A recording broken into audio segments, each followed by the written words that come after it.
என் ஃபேஸில் நிறைய dark spots அனீவன் ஆக்னிலாம் நிறைய இருந்தது. நான் வந்து யூடியூப்பில் இருக்கிற ஆலியா மானசாவோட ரிவ்யூ பார்த்துட்டு இந்த விவா மில்க் ட்ராப்ஸ் வாங்கினேன். ஒரு பாட்டில் காலி ஆகிடுச்சு. இப்போ ஓரளவுக்கு பரவாயில்ல, கொஞ்சம் எல்லாம் போயிருக்கு. இது செகண்ட் பாட்டில். ஆக்சுவலாக இது ரொம்ப நல்லா இருக்குது. இதனோட ஸ்ட்ரெச்சர் வந்து நல்லா பசங்களுக்கு கொடுப்போம்ல ட்ராப்ஸ் அந்த மாதிரி ஸ்ட்ரெச்சரில் கொடுத்துருக்காங்க. நல்லா லைட் வெயிட், நல்லாவும் இருக்குது, வாசனை நல்லாவும் இருக்குது, நல்லா லைட் வெயிட்.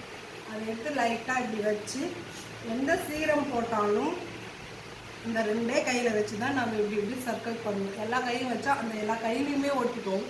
ரெண்டு கையில் வச்சு சர்க்கிள் பண்ணால் கண்டிப்பாக நல்ல ரிசல்ட் கிடைக்கும். ஒவ்வொருத்தவங்க போட தெரியாமல் எல்லா கையும் வச்சு போடுவாங்க, கையிலே ஓட்டிட்டு வந்துடும். அந்த மாதிரி பண்ணக்கூடாது, இதில் பண்ணணும். இப்போ நல்ல ரிசல்ட் தெரியுது, சூப்பராகவும் இருக்குது. கண்ணுக்கு கீழே கருவளையம், இந்த ஆக்னி, இந்த இதுக்கடியில் பிளாக்காக வருது வாயை சுற்றி, அதெல்லாம் சரியாயிடுச்சு. நல்லா இருக்குது ப்ராடக்ட். உங்களுக்கும் தேவைப்பட்டுச்சுன்னா நீங்கள் வாங்குங்க. எங்கள் சேனலை சப்ஸ்கிரைப் பண்ணுங்கள், கமெண்ட்ஸ் பண்ணுங்கள், லைக் பண்ணுங்கள்.